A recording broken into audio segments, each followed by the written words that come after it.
हरियाणा में ब्राह्मण को डिप्टी सीएम बनाने के बयान पर पूर्व मुख्यमंत्री भूपेंद्र सिंह हुड्डा चौतरफा घिर गए हैं।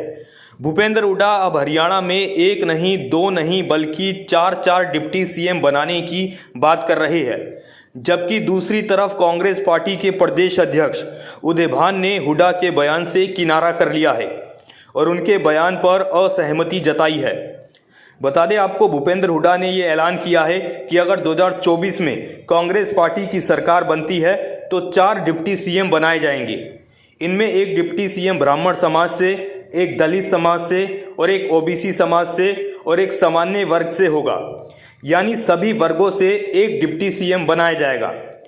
हुड्डा ने दावा किया है कि ये कांग्रेस पार्टी की तरफ से अप्रूव फॉर्मूला है। हालांकि इससे पहले भूपेंद्र हुड्डा सिर्फ ब्राह्मण समाज से डिप्टी सीएम बनाने की बात कर रहे थे, लेकिन अब वो 4 डिप्टी सीएम बनाने की बात कर रहे हैं और चुनाव से पहले सभी वर्गों को साधने की कोशिश कर रहे हैं। लेकिन इधर बड़ी बात यह है कि भूपेंद्र हुड्डा अपने बयान को लेकर अपनी ही पार्टी में घिर गए हैं।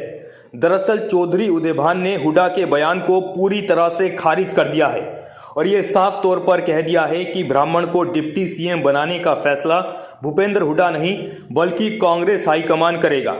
उन्होंने कहा कि चुनाव के बाद हाईकमान ही तय करता है कि प्रदेश में मुख्यमंत्री कौन बनेगा। अगर आवश्यक हुआ तो ही उप मुख्यमंत्री बनाया जाएगा और उसका फैसला भी हाईकमान को ही करना है। वहीं जब उदय भान से यह सवाल किया गया कि भूपेंद्र हुड्डा ने क्या ब्राह्मण समाज को डिप्टी सीएम बनाने का झूठा आश्वासन दिया है, तो उदय भान ने कहा कि भूपेंद्र हुड्डा ने तो ब्राह्मण समाज की भावनाओं को देखकर बोल दिया होगा। असल में इस पर फैसला हुड्डा नहीं बल्कि कांग्रेस हाईकमान करेगा। फिलहाल आप भी सुनिए उदय भान का ये पूरा बयान।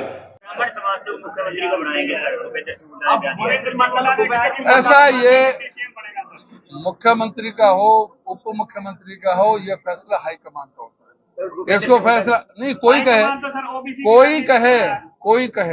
कोई कहे उसका एक लोकतांत्रिक प्रक्रिया है। पहले सरकार विधायक जीतेंगे, विधायक दल की मीटिंग होगी, हमारा जो कांग्रेस नेतृत्व है वो उस पर मंथन करेगा और जो कांग्रेस नेतृत्व जो चाहेगा वो मुख्यमंत्री बनेगा। जो कांग्रेस नेतृत्व चाहेगा, अगर आवश्यक हुआ तो कोई उप मुख्यमंत्री भी बनाया जा सकता है, किसी भी समाज का वो हो सकता है।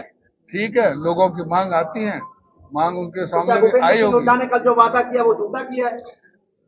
मैं ये नहीं कहता कि झूठा किया है, लोगों की भावनाओं के अनुरूप उन्होंने कहा होगा कि भाई उनको भी हम प्रतिनिधित्व देने का काम करेंगे, लेकिन ये सारा जो फैसला है वो हाईकमान का होता है। तो हाईकमान तो ओबीसी की राजनीति, भाई होगी क्या, ओबीसी की राजनीति करता है हाईकमान को, पिछड़ा वर्ग को आगे लाने की बात करता है। हाईकमान सभी की राजनीति करता है।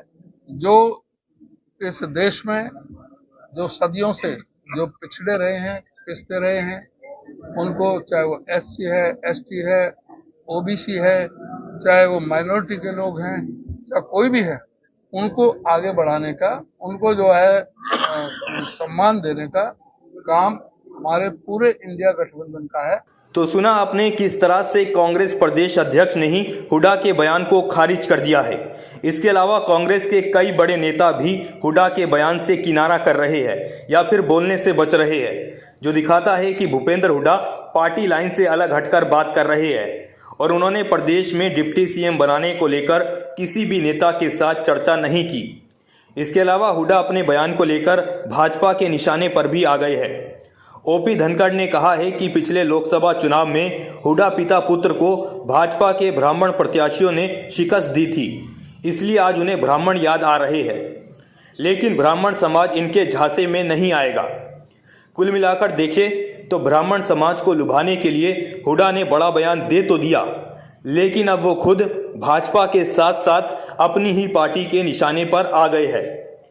फिलहाल के लिए इतना ही। ऐसी तमाम अपडेट्स के लिए देखते रहे न्यूज़ ब्रॉडकास्ट 24। नमस्कार।